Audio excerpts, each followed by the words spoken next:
Hello there. Welcome to AV Rant. This is behind the scenes.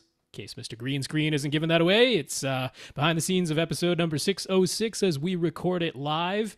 And since it's live and behind the scenes and we're just using Google Hangouts, there might be audio dropouts or images that don't appear that we're talking about, things like that. And if you would like all of that cleaned up, particularly the audio for sure, you'll want to look for the full 2-hour video version that'll usually get posted on Wednesday under the name AV Rant Home Theater Q&A Podcast, number 606 for this one. Yeah, so there it is. I'll switch over to Tom. He can begin at his leisure. Very leisureful. It can either delete these emails now, or I can delete them while you're talking. So you want me to pay attention? I know you're gonna read emails while I'm talking anyway. So it's true. I mean, this is true, but still, that's the thing. Just to shut up. All right. Let's just see where we are. Let's like this.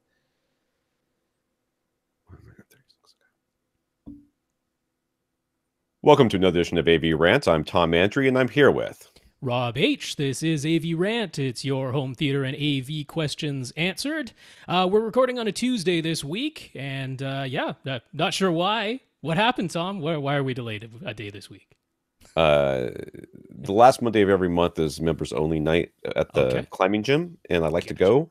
And then there was also a parent meeting that I was supposed to attend that I didn't know was happening, but I discovered when I got there. So apparently I canceled because of this very important parent meeting that I didn't really attend. Whatever. There you go. Thrilling stuff.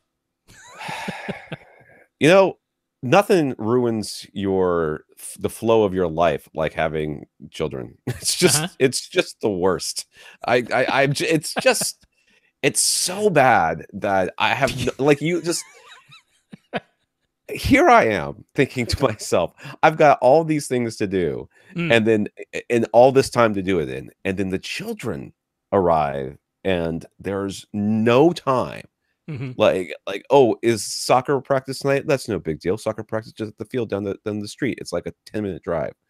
Like, no, the field's all tore up because it's been raining like every single stupid day forever here in Florida. So they're going to have it at the gym. I'm like, oh, the gym that's even closer to the house. Oh, no. Why would we have it there? We're going to have it at the gym in South St. Pete, which is, a 25-minute drive away, and it's only an hour practice. So if you decide to come home in between, you could spend about 10 and a half minutes at home and then just get right back in the car, or you can just drive around South St. Pete trying not to get shot. But, so, it's not quite that bad. I think South St. Pete is quite nice. I've done a lot of work down there. So there was the video game tournament thingy though. That was in Jacksonville, yes, and that was at the landing. And apparently, I've been to the landing like twice. I lived there for 5 years. I think I've been to the landing twice, and once was on accident. Like they have like a monorail thing, and I got off. I was like, where am I? Oh, I'm in the wrong place. I'm get back on the monorail. Anyway, so that was very tragic, and it's very sad that somebody can be that sort of a loser that they're gonna do that. But it's really quite far too frequent. Goes without saying, and obviously our condolences to everybody. That was a weird transition to get in there, but it is, well, for anyone who's listening way in the future, I guess this marks what time this was taking place. So I guess. All right. This is AV Rant, the podcast that answers your home theater and AV questions. Get your questions answered. All you have to do is ask. You ask by emailing us at question@avrant.com. Go to www.avrant.com and maybe leave us a comment if you can figure out how. If you can't, then let me know, and I will probably not fix it. But facebook.com/AVRant Podcast, which is probably the best way to get in touch with us other than email. Email will definitely get to us. Facebook will most likely get to us. You can go to youtube.com/AVRant and post there, where we will promptly ignore you. You can contact Rob directly at rob@avrant.com. His Twitter is @FirstReflect. I'm Tom at avrant.com. My Twitter is @avrant_Tom. I'd like to thank our listeners of the week. To become a listener of the week, all you have to do is support the podcast in some way. One of the ways you can do that is going to www.avrant.com and clicking on the Buy Us a Cup of Coffee link.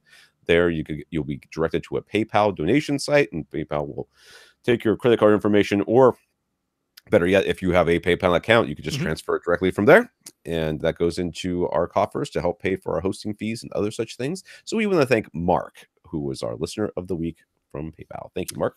Yeah, Mark, thank you very much for the donation. We appreciate that.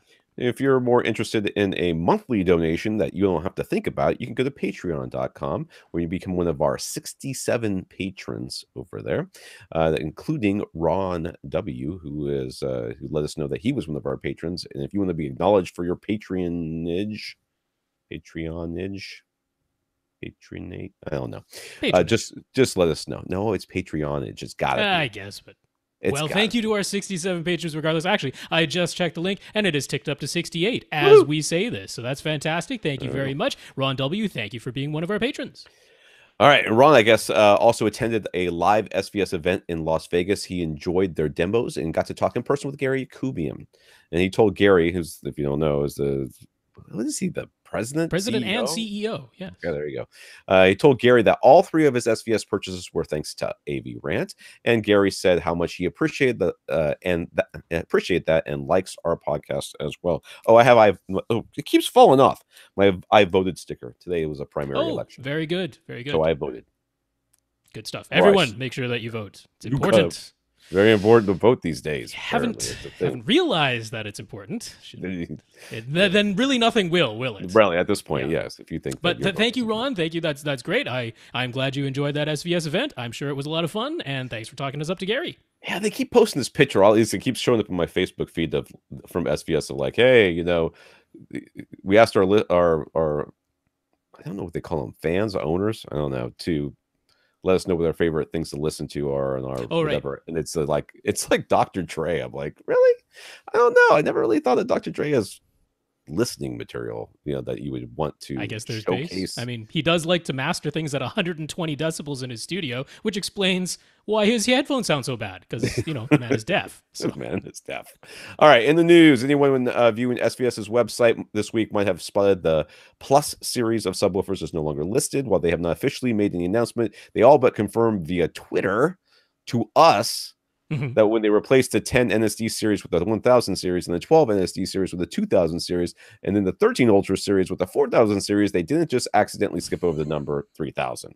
So the 3000 series is on the way, is basically what they said. Yes, it's not official, but all but official. Confirmed. It is. It's coming. It's a leakage. We have leakaged. So I'm going to name the podcast SVS 3000 series confirmed. Well, it won't be a shock. All right.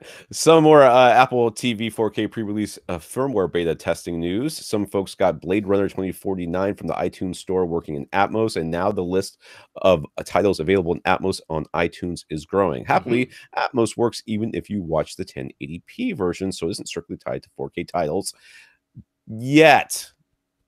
I'm going to say I added yet because I feel like that's coming, because why wouldn't you do that? I mean, it clearly doesn't have to be. You can have Atmos soundtracks and DTS-X soundtracks on 1080p Blu-rays, so it's by no means tied to the resolution. So that's true. Hopefully iTunes lets that continue.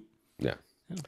All right. Also, AV receivers automatically switch to listening modes with the Apple TV 4K, still internally decoding Dolby Digital 5.1 and Dolby Digital Plus 5.1, but automatically switching over to bitstream output for Atmos. So depending on which movie they were playing. So at least putting the Apple TV 4K into Atmos output mode didn't result in everything coming out as Atmos, which is still yet because in my mind. But anyway, Atmos from Voodoo is working, although only with 4K versions of that service. Netflix and Amazon Prime apps are still awaiting updates. The tvOS 12 beta seems to be stable, functional, and very nearly ready for public release. But even more encouraging news. No, I know, but it doesn't feel right coming off the tongue. But even more encouraging news. There are some reports that one of the apps that can play MKV files directly resulted in Atmos coming out when playing Make MKV backups. So there's hope that the Atmos TV 4K is capable of true, straight from the source, beat streaming audio. After all, although at present, Plex is still decoding everything into 7.1 PCM. Of course, it will be up to each app developer to update their apps, and don't put it past Apple to to absolutely hamstring everything. I have no faith. I have no faith. I mean, I certainly want to give credit where, when it first came out, it was that thing where if you put it into HDR mode, then everything came out as HDR, but then they responded quite rapidly. When everyone's like, hey, wait a second, we want this to switch between SDR and HDR depending on what's coming from the source. And they did that. And it sounds as though throughout this beta process of the audio update that's happening now to add Atmos with the fall update, that they have made changes based upon requests. So, that's encouraging. That's exactly what we want. We definitely want it to essentially can we just output the audio that came from the source? That's really all we're asking for. So yeah, that's very encouraging. If this ends up working with Plex, where you can use your Make MKV backups, play them in Plex, and it just plays the lossless audio through via a bitstream output, that's going to be the top box. That's going to be the one. That's exactly what I was hoping for. I was fearing that maybe it wouldn't happen, but it appears there's some hope. So there you go. Let's cross our fingers. And I think that's about the last I'll say about that until it comes out. That's right.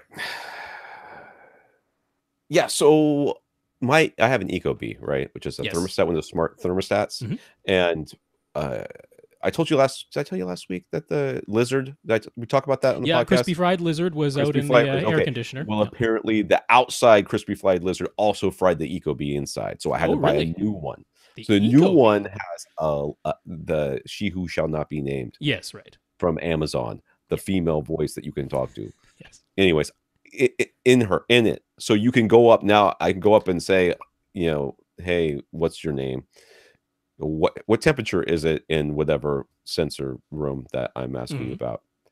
It 100% does not work. Like it says that sensor's not connected. I'm like, what are you talking about? I'm literally talking to the sensor that I am asking about. How is it that it's not connected?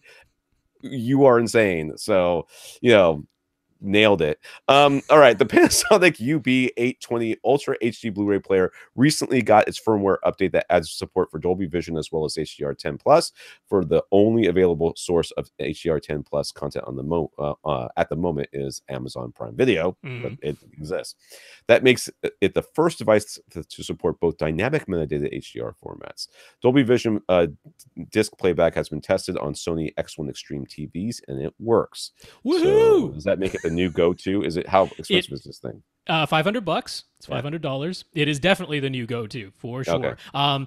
On top of all of this, supporting all the HDR formats and working with Sony TVs, it does have a whole bunch of SDR to HDR conversion stuff, HDR re-tone mapping inside of the player inside of your display, all that kind of stuff. So 100%, this is now the go-to for projector owners and anybody who wants to do HDR10 Plus. Maybe I'll buy one and gift my Sony to somebody else because I kind of sort of hate it a lot. All right. Trademark. I'm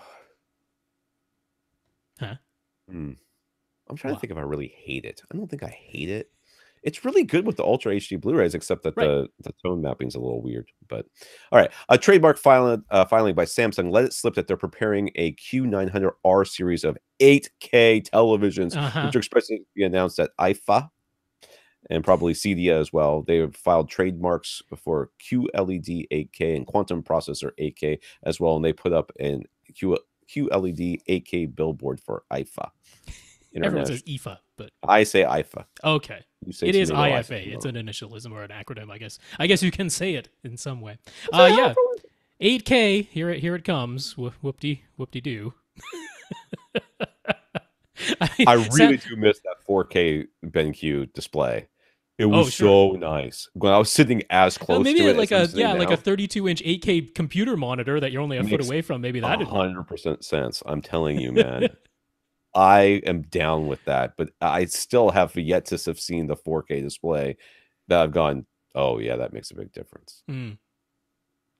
Yeah. Well, I mean, Samsung has been licking their wounds because LG's kind of eating their lunch as far as the most expensive televisions that are selling in high quantities are going. LG bet the farm on OLED, and Samsung gave up their own OLED efforts and tried to counteract that by rebranding their quantum dot backlit LCD televisions as QLED, because, you add a line to the O and no one will be the wiser. So yeah, they haven't been happy about losing that market share up at the top end where all the profit is made. So they're like, well, what'll get people buying Samsung TVs again? 8K. That's there it is. And Jeff Morrison, put your head inside of the TV and you won't be able to see the pixels. Like you could literally slam your face into the TV and be like, no pixels. It's like looking out the window. Yeah, Jeff Morrison wrote a very good article that he did for CNET about 8K TV and what you need to know about it. And he made a very good point, which is like, these are going to be the very first 8K displays. There's no indication that they actually have full-on HDMI 2.1 48 gigabit chipsets, because those don't exist yet, or if they do, they don't have any testing for them yet. And he's like, remember, there were televisions that came out early on with 4K resolution that you cannot connect 4K Ultra HD Blu-ray player to, because they didn't have HDCP 2.2. Yeah. The people who are buying an 8K display when they first come out from Samsung, they don't care about any of that. Well, I guess, yeah. They're not. But I guess that's what their quantum processor 8K is all about, because, you gotta up-res everything you're watching. Yeah, that's true. Yeah. All right, some comments from some listeners here. Chris just wanted to say thanks for talking about his dialogue intelligibility issues. The shelf... this is the guy whose TV was in front of his center channel. That's right. All right. The shelf holding his center channel speaker used to be above his 42-inch TV, but then he upgraded to 55 inches. So that's why the speaker is now a little bit below the top edge of his TV. He tried putting a pillow behind his head, which should help a little bit, but not as much as he was hoping. So he has decided to build a new TV stand. He wanted something a little larger anyways. So now he will include a place to put the center speaker just below his TV, which will get the center a lot closer to seated ear level, and hopefully provide the improvements he's looking for. I still think you need to put something behind your head, dude. But and you definitely still need to, wherever your center speaker ends up, tilt it. Make sure it's tilted so that it's aiming right at your face. So Jason tried our suggestions regarding his HDMI woes, where he was getting frequent audio dropouts whenever he used his Roku and occasional audio dropouts using his Oppo 203. They seem to be okay when plugged directly into his Vizio, so he called up Marantz support and they've had him send his SR7011 receiver in for servicing under warranty, so fingers crossed that it solves the issue. Dude, now, did this guy get this refurbed? Is this a refurbed? Yeah, it was. Yeah, I'm pretty just darn sure that was out. That people are like, well, I don't want to buy the refurb unit because maybe whatever. This is a proof positive that you buy from Accessories for Less, the refurb unit, they will honor the warranty. Yeah, they say full 1 year manufacturer's warranty. It's not a third party warranty or a 90-day warranty like a lot of other refurb places are. So yep, that's good stuff. Right.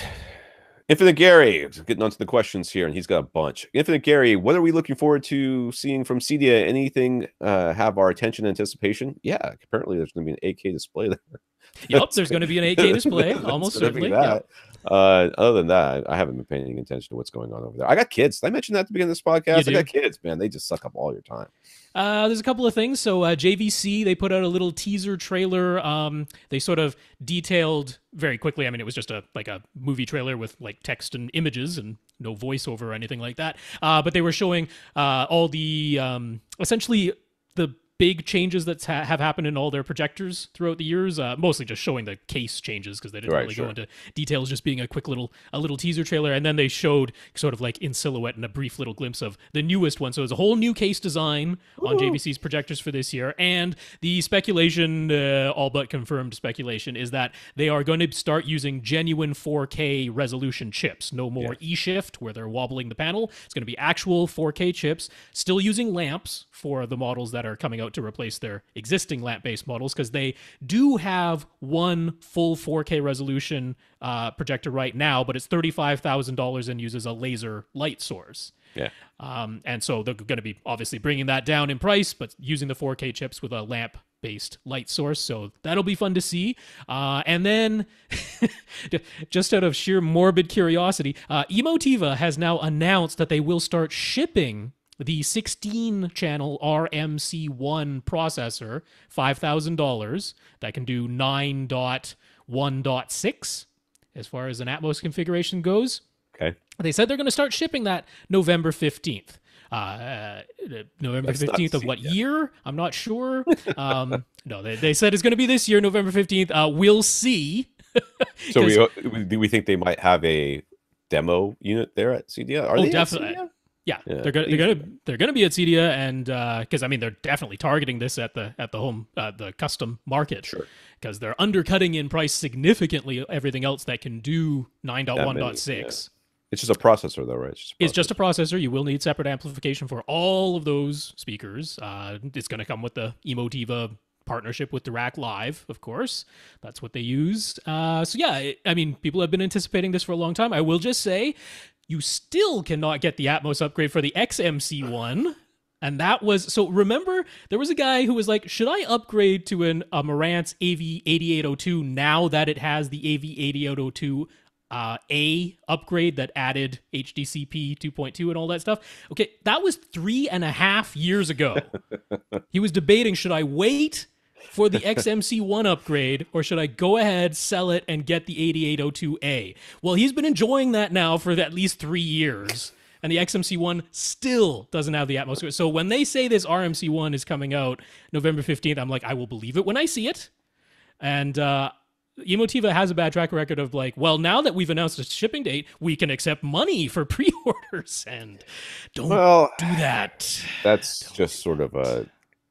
Unfortunately, that's an internet. It's a lot of internet brands do that, and Emotiva, and I love Emotiva. Don't get me wrong. Very much. I think their amps are terrific.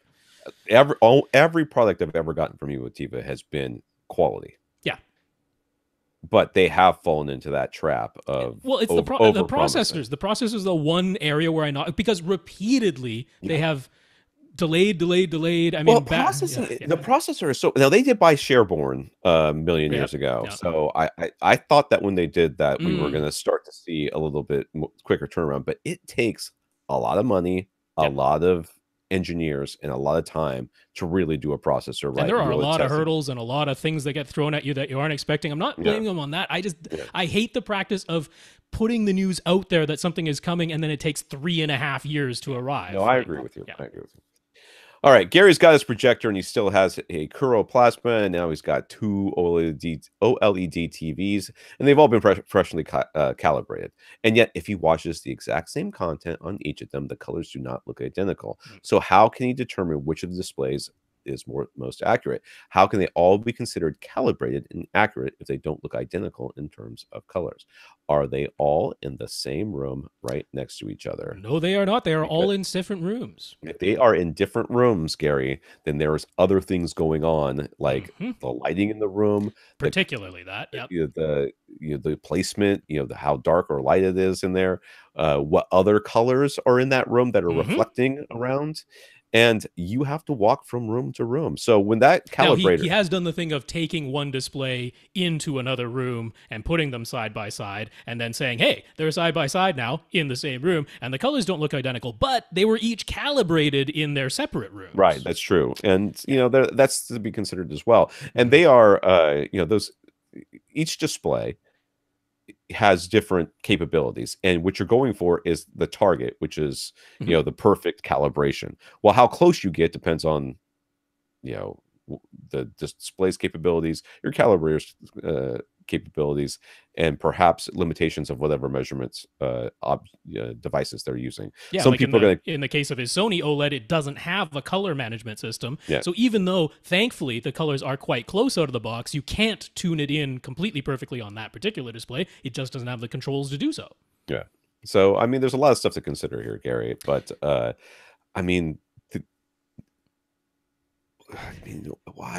why are we worried about it not looking exactly the same? There's the argument of, there are objectively correct color targets, and if that's what we're aiming for, the calibration, then why would they come out looking even slightly different? It's the effect of how much light is hitting your eye. That is very important. Our human perception of colors at different luminance levels varies quite a bit, more than we would expect, a lot more. Our brain does a tremendous amount of filtering when we're looking at things that we aren't aware of. So you put two things side by side that were calibrated in different lighting conditions, and it can look significantly different if one display is not even a whole lot brighter, just somewhat brighter than the display next to it.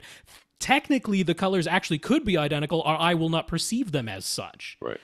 So yeah, there can be quite a lot going on there. So unit-to-unit variation, not being able to actually get everything to exactly the same colors because these are consumer displays, and then how much light each display is outputting and how much light is in the room and the color of your walls, which also biases your eye. So lots going on there that would explain why they don't look identical. I mean, you can kind of see this too, Gary, on your phone. Like, take your phone and just put an image up there of anything, and then take the brightness and then change the brightness. And it'll look how much different the colors look in relation to each other as you lower that brightness. It's, in theory, you're just changing the amount of backlight that's coming out, but your eye perceives the color differences to be significant. Yeah. Well, I mean, there's all those optical illusions where there's like, here's 8 boxes that are identical boxes, but depending on what color we put right next to them, your eye goes, no, those are 8 totally different colors. Or where you have the grid pattern, and when you're looking at one spot, it looks green over in another spot, but when you look at that spot, you realize it's still just gray, and it's green out of the corner of your eye someplace else. There's a lot of stuff going on here, Gary. So maybe you get your eyes calibrated. A calibrated studio monitor would be considered the reference, right? So hypothetically, could he put a calibrated studio monitor next to each of his displays to compare them and see which one is getting closest to the actual standard? And again, it's about your room and your eyes and the brightness and everything else. So I think you're going to end up having, the same sort of issues. I mean, the calibrated studio monitor was calibrated in the studio. It's important to know that in the studio targets, the light level in the room is part of that specification. Right. The display is not separate from the room in which you're using it. That is part of it as well as all the walls being a very neutral gray. So, it's important to know it is a system, that it's more than just a display. Now, this is exactly what they did, HDTV test, when they did their shootout to determine, which display got closest to the standard, and like the Panasonic OLED got closest, but it wasn't voted the most well-liked in like any category. It was like, this is the one that side by side with a Sony OLED professional studio monitor that costs $30,000 and is only 30 inches in size, like, it got the closest to that, but we like the LG OLED a bit better for the way it handled HDR10. We like the Samsung better for the way that it handled video gaming. Like, So there's lots of variables going on here. All right, for a Sony OLED, his calibrator said he targeted 120 nits for peak white with SDR content. This is because Gary uses that TV for daytime viewing, but the room is not super bright. He's got window shades, nor is it super dark. Gary has seen reviews that talk about being able to have a much higher peak white nit level for SDR content, with most of them implying that more nits is a desirable thing. But Gary already thinks the Sony LED looks too bright. So why would he want a sustained 400 or 500 nits with a full white screen? And why would it be considered a knock against the TV to only be able to sustain 150 or 200 nits, even when those numbers are higher than what his calibrator was aiming for? Yeah, because not every TV is being used the way that you use it. And there's that. I mean, honestly, I'm mostly in agreement with Gary. Like ratings in particular, ratings. They're always saying like, oh, this display can only do 300 nits full field white in SDR. I'm like, why is that worded as a negative thing? Like, that's way too bright. Right. So there seems to, I mean, it's weird. You go a lot of, like, especially on YouTube and that, they're like, this display can't do 1,000 nits full screen white. I'm like, yeah, it's not supposed to. That's not what HDR is. HDR is supposed to be a teeny tiny little speck that can hit 1,000 nits, not the entire screen. But people get upset when the whole screen can't do it. I don't know what people want. I have no idea. I literally saw one guy on a forum who was like, I got a new display and it doesn't even make me squint like my old display did, so I'm returning it. I'm like, what? Why would you want that? I don't know. I don't know what people are after, Gary. It's weird. All right. So we've mentioned a few times now with other folks who are trying to plan out their theaters to decide on screen sizes and such, that depending on the width of the room and the screen size chosen, it might be necessary to position the front, left, and right speakers very close to the side walls. We've sometimes recommended opting for a smaller screen to allow for more room. In Gary's theater, he and his designer tried to optimize the front, left, right speaker placement for his 2-channel audio prior to figuring out all the other variables, and he wound up with them being 16 inches away from the side walls. So does placing the speakers closer to the side walls degrade the audio quality? Is there some minimum distance that needs to be maintained, some ideal to aim for? It really depends on the speaker, Gary. Some speakers are a lot more tolerant of being placed near walls. You can usually you correct for it with just some room treatments right there at that first, that right next to the speaker. That's what I've done with mine. You also correct for it with toe in quite a bit. But, 16 inches away from a wall is certainly enough room for almost any speaker. Yeah. I can't think of a speaker that would be like, oh, that's too close. I mean, maybe something ridiculous like the big RBHs that look like guitars. 60,000. I don't think you can get those things 16 inches. The base I think the itself base keeps itself the is side for that much away from the wall. Yeah. But yeah, I mean, usually I would say like a foot is like the minimum. Like I would like to have at least a foot. That would be my minimum. Is there some target? No, I don't think so. I don't think there's any, yeah, I mean, I guess you could say there's kind of a rule of thumb, like you say. Well, there's a golden triangle and all that. Yeah, and usually kind of go like, if you got like, 2 feet at least from each wall, then you're almost certain to not have any boundary reinforcement problems. Right. And it isn't, I mean, the word problem is a bad connotation. It's just something that will have to be compensated for more than likely, either by having some absorption on the wall that is closest to the speaker or by just applying some EQ.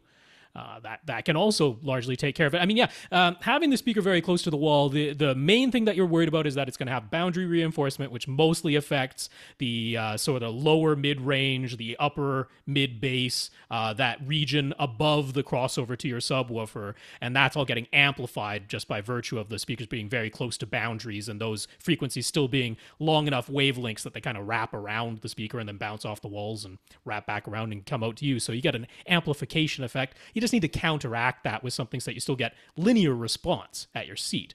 That's really the only major concern. So, yeah. Most of the time, Gary, we talk about stuff like that, we are dealing within the confines of the room itself. I am not, like, you took it from a very different perspective, which is I want to have, the perfect ratio or whatever for from where I'm seated for my speakers, and then I'll put a screen in between them. Which is also a fine way to come at it. It's perfectly fine. Other people have different priorities, and they're like, I want this size screen. Where can I put my speakers? Like, I will say, though, if you're going for a situation where the screen is so large and the speakers still need to be to either side, that you're not even going to have room for any panel next to it, like you're just like shoving that speaker right up against the wall, like that is less than ideal. You might as well get all on-wall speakers at that point, exactly, and point them in or angle them or whatever you would have to do to get them in the right orientation, like the focal birds or anything that can be wall mounted like that. All right, Gary's got some albums on vinyl that don't seem to be available at all on CD. So he's decided he'd like to get a not too expensive turntable, but the idea is to connect it to his self-powered speakers.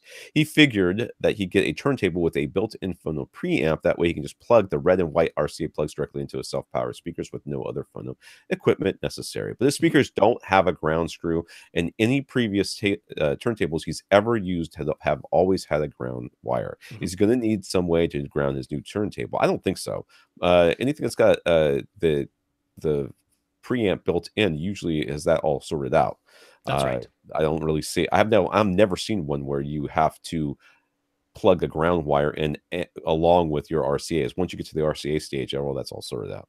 That's right. Yeah. So it's when you're using a regular turntable that does require a separate phono preamp of some sort. You're right. Those ones almost always have a ground wire, and then you have the ground screw on that phono preamp, or it could be on the back of your AV receiver. A lot of them have a phono input, but they'll see that little ground screw that's next to the phono input. But if the phono input is built into the turntable itself, and there's quite a few these days that have that design, then you just have the red and white cables that come out of it, just like they would on the back of a CD player, and that's all you need. All right, Nick. Nick plans to restructure his finished basement so that he can have an enclosed, dedicated theater room. I guess his plans have been pushed back a few years. So for the time being, he'll be using his open basement layout. And since construction won't be taking place for a good long while, he's thinking he'd like to upgrade his toys. All right. He does know what he's going to get.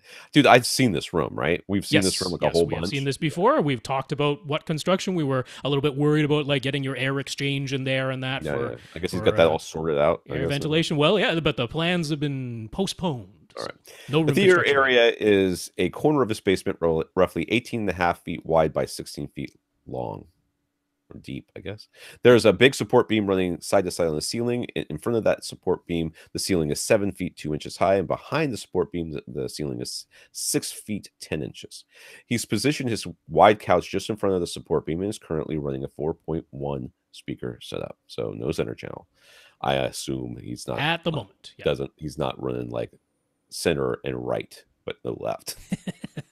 All right. So we've got a picture here, and you can see kind of it's sort of an alcove. You can kind of see where he's going to build this theater, how he's going to enclose it in, but it hasn't happened yet. So there's a stairway at the back there, I guess. What is he going for? He's going straight off of the alcove. Is he going straight? Is that how it's going to enclose it, or do we know? We don't know. Oh, he was going to build so you could see where you could form a rectangle by just extending the wall straight back, and then it was still going to leave a hallway at the back. So he's going to close in basically where that closet is. Right? Okay. That was the idea. So you're going to close that across, so you leave the hallway next to the stairwell, and then close off the rectangular part of the room. That was the idea, but that's all postponed. Okay, all postponed. All right, good. So for the rest of us, it's a big open space right now, and his couch is sort of, I don't know how far away it is from the TV or whatever, but it's it looks pretty reasonable, a 3-seater couch, whatever. All right, so he's going for an upgrade, and he wants to go whole hog. Then an X8500H receiver and a 9.2.4 13-speaker Atmos configuration. He thought he'd go for top fronts and top rears in-ceiling speakers, since that's what the studios themselves seem to be using for their home release mixes, but then he started studying the Dolby guidelines. They seem to indicate that the ideal ceiling height is between 7.5 feet and 12 feet tall. So with his maximum ceiling height being 7 feet 2 inches, is it even worth doing Atmos at all? Yes. Yeah. I mean, based on last podcast, no. But if you're going to do it anyways, then yes. Okay. If you're going to do it, you're still fine. Yes. Yeah, all it does is change the angles, basically. I mean, the angle is the same. It just moves it a little bit in for you, and it's not even that much. So he's thinking that with the 6 foot 10 inch ceiling height behind him and his surround back speakers already elevated a bit, just to give them a clear line of sight to his listeners, the top rear speakers might not sound very distinct from surround back. So should he go for top middles plus top fronts? What configuration do we think would be best? He just wants to make the most immersive Atmos setup he can get. So what would we opt for in his situation?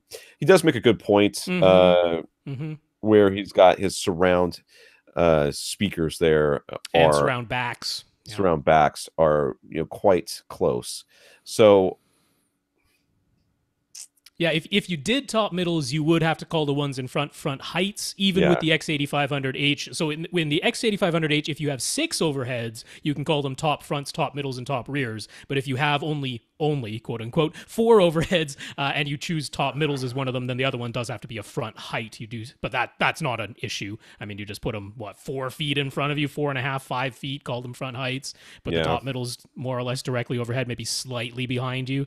I think that's a pretty good plan, because if you do that, then you can still use the taller part of the ceiling. You can have it all in front of the support beam. You'll have the more noticeable top middles that are essentially directly over your seating, and then you have your front heights in front of you. I think I would go for that. That seems to make sense to me as well. Yeah. I'm not in love with having the surround backs in the top rears, whatever they're called. Yeah, very close together. Yeah. That's if you're going to put them overhead, and I think that's fine if you have lots of room behind you. But if there's not lots of room behind you, which is not going to be towards the end of this thing when you actually build the room, then I would go top middles. So he says there's a drop tile ceiling. So he has some options as far as installation of overhead speakers goes. Should he stick with his plan for in-ceiling speakers, or are there a different type of speaker we think would work better for him? I think in-ceiling speakers will be just fine. And you want to have as much height as you can when it is only 7 feet 2 inches. And since it is drop tiles ceilings, if you do need to move them around, it's moving tiles around instead of having to actually re-drill entire new holes in a drywall ceiling. So I'd stick with the in ceilings that you were going to go. That's true. I mean, if he did the top middles, I mean, he could theoretically. Yeah, you could actually just move them. You could move the tiles with the hole tiles into around, another location. On both the locations. Right. See what you thought. Yeah. So for the projector, he's thinking he'll get a JVC X790, but reading various reviews has led to some confusion. Some have mentioned that it has an optional color filter that allows it to pretty much reach the full DCI P3 color gamut. But putting that filter in place means dimming the image. So if you want the brightest HDR highlights, you you have to not use the filter. Nick wants it all. He wants bright HDR. Well, then wait for Cedia.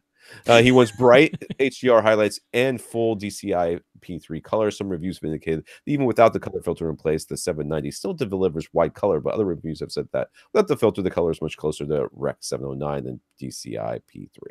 So what's the situation? Bottom line, if he gets the JVC, how does he get the best HDR experience? You're going to wait for Cedia. You're going to wait for Cedia. Well, I don't know. I mean, we don't know what these 4K ones are, like genuine 4K resolution ones, are going to do. Some people are anticipating, because the 4K chips that JVC had from this past year didn't have as high native contrast within the panel itself as the 1080p panels that they're wobbling right now. Those actually have higher native contrast. And it's the native contrast that matters more with the HDR, in my opinion, because you're never going to have 1,000 nit peaks from a projector. That's not even the goal. I'm more worried about the blacks being super, super deep black right next to a little speck that's as bright as it can possibly be. That's what makes it look like HDR.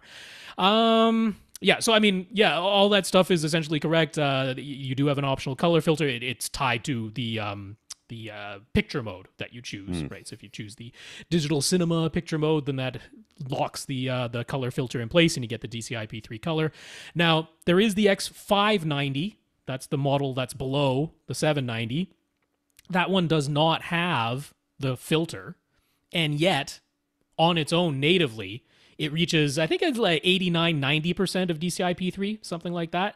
And the X790 is certainly the same. So you can't get 100% DCI P3 without the filter, but you're still getting well more than Rec 709. It's just, like just shy of, I guess, the Ultra HD Premium I have a real hard time with people buying stuff right when we're on the cusp of getting everything they want. We see this happen a lot. We don't know that the new ones are going to be any better on any front other than having a genuine 4K chip. We don't, but especially when it's October, right? Isn't Cedia usually the first week in October? It's usually over. Oh well, no, Cedia is coming up soon. Oh, they've moved it back. It used to be over my birthday all the time in October. Right. So maybe IFA is this week. Okay. And then Cedia is soon. It's in early September. And then the products usually come out like late October, early November. I would at least wait to hear what's being released. I suppose. I don't want to worry about CES, but Cedia, especially for projectors, is kind of the place to be. So I would wait. Maybe so. But as far as this goes, honestly, once you have the thing, you would just try it. Because it is a personal preference thing as well, because there's plenty of people you'll find on the forums who are like, you know what, I don't even want it to go into its own HDR mode. I want my Blu-ray player to do all the I want to convert it down to SDR, but then keep the wide color, and I don't want the projector to even go into its HDR mode. That's what some people prefer, but not everybody. Some people are like, no, I like it when it goes into its HDR mode. I like the way it looks when it does that, and it's going to depend on your room and screen size and personal preference. So honestly, this is a thing you would try, but just natively without the filter in place, you're still getting wide color for sure. And like I say, it's like 89, 90% of DCI P3. So it sounds like enough, man. It's like an A B+. I know, right? Pretty good. Joseph asks, does the NVIDIA Shield support Dolby Vision from Netflix or any other streaming service? No. There's no Dolby Vision whatsoever on the NVIDIA Shield. What is the only thing is it still the only thing that supports it is the Sony? Is that right? From Voodoo or whatever it is? Or which part? Dolby Vision? The Vision, yeah. Dolby Vision, you can get, let's see now, from an LG OLEDs built-in. Right, apps, that's what I meant. Yeah. From the Apple TV, 4K. That just happened. Yeah, Apple TV 4K will do it. What else will do Dolby Vision from Netflix? Can a Chromecast Ultra do it? I think a Chromecast Ultra can do it. Oh, I did not know that one. All right. Yeah, I'm pretty sure a Chromecast Ultra can do it, yeah. So other than the lack of Dolby Vision support, how is the NVIDIA Shield as a video streaming box? Will we consider it to be a top choice, or is there a different streaming box that we recommend more highly? Rob owns one, so he's going to definitely... I own an NVIDIA Shield, yeah. But I think right now we're leaning towards the Apple TV 4K. Yeah. As it's more full-featured at least at the present time. Now, if you're listening to this podcast a month from now, things could change. Things can change very significantly, and I expect them to. I expect the NVIDIA Shield to be a top streaming box overall. I feel like if you if I was going to spend money on a streaming box and I had any interest at all of, ripping my movies to a server someplace, I would 100% be buying an NVIDIA Shield. Yeah, I mean, to me, the reason I got an NVIDIA Shield is almost exclusively for Plex. Right. Because as far as Plex goes, it's the best Plex box. So that's where it really, really shines. For all the other streaming services, there's pretty much a better option for all of the streaming server. The NVIDIA Shield isn't really the top choice for any of them. It doesn't do Dolby Vision whatsoever. So if you wanted that from any of the services that do Dolby Vision, can't do it on that. Doesn't do Atmos from Netflix, even though the hardware is entirely capable of doing so. Android TV is the system, so it handles YouTube well, but they don't get along very nicely with Amazon, so you don't get the best Amazon Prime streaming. Like, it's not really the top choice for any of them. So I agree with what Tom said. I think if you want streaming services, the one to get is the Apple TV 4K. Not only does it do so, if you're using the beta firmware, you're getting Atmos now from Vudu. It's been confirmed now, it will work with Netflix when that comes out. So Netflix will be updating that. You will get Atmos and Dolby Vision from Netflix. So it'll be the first streaming box to do that, unless the Xbox One beats them to the punch and brings out its Dolby Vision update, since it can already do Atmos from Netflix, but can't do Dolby Vision just yet until their update comes. So I guess they'll race, Microsoft and Apple. But yeah, the only one where the Apple TV 4K falls down is YouTube, because the Apple TV 4K does not do VP9, so you cannot get 4K from YouTube on the Apple TV 4K, because they use the VP9 codec for that.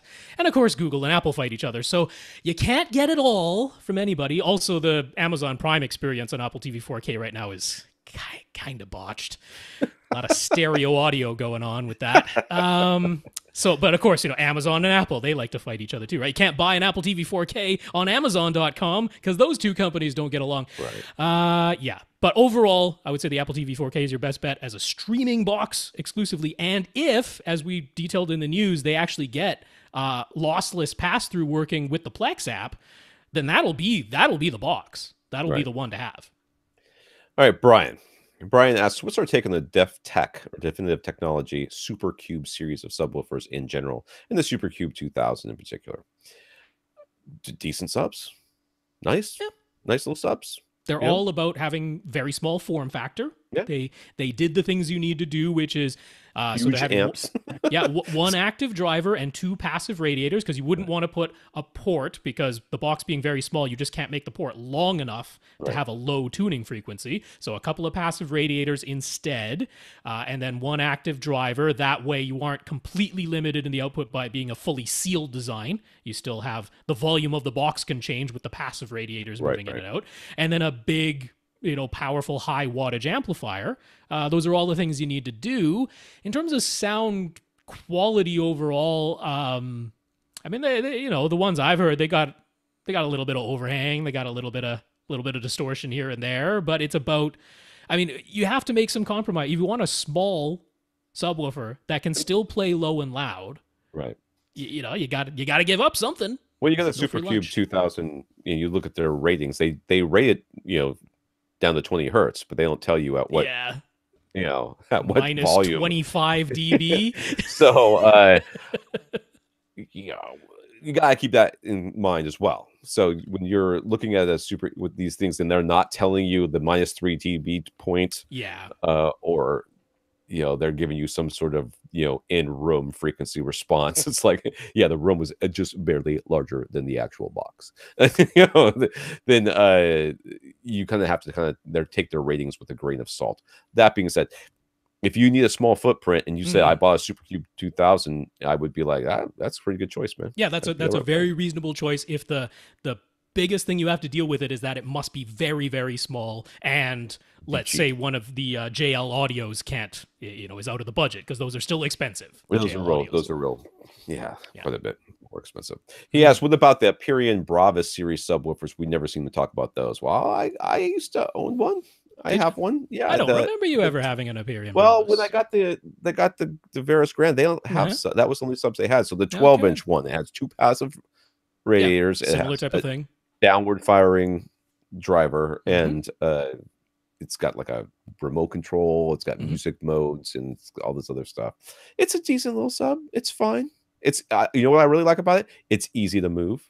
Because the passive radiators have grills and there's like a lip and you can just pick it up by the lip and it's really easy to move it around. So I always like that about it. It's at my parents' house right now. My parents turn it off all the time.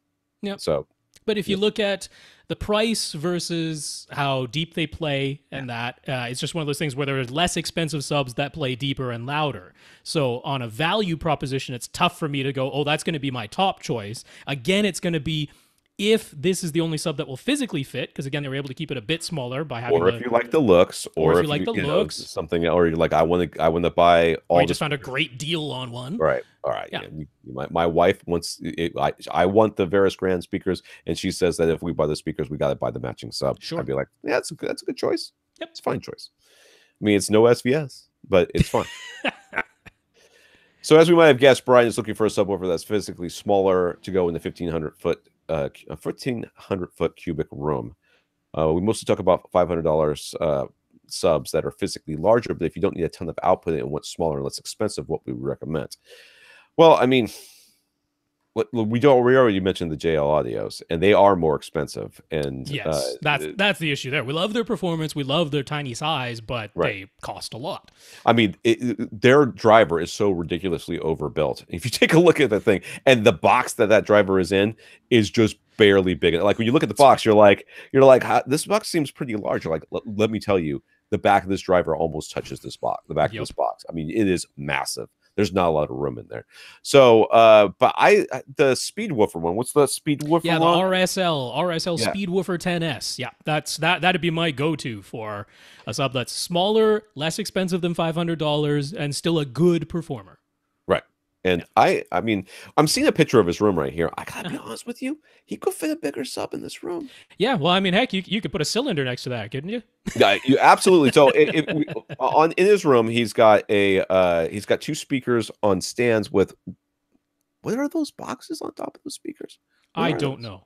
It's very odd looking. Anyways, he's got it looks like an aquarium to one side. Yep. And then the other side, he's got this itty bitty subwoofer, sitting right next to his speaker that clearly has room all around it. Yeah.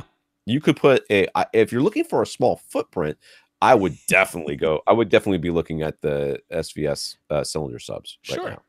Absolutely.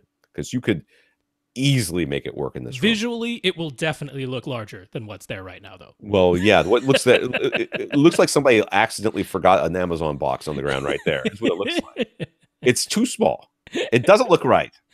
That's my official AV Rant position, is that your subwoofer is too small, sir. And plus, I don't believe this room is 1,500 square feet. There's that opening does not look like a door. That looks like an opening to another place. It looks like a closet there. Maybe it's a foyer landing. I don't know. I don't know. I'm calling shenanigans. Anyways, yeah. So the RSL would be our recommendation. Yeah.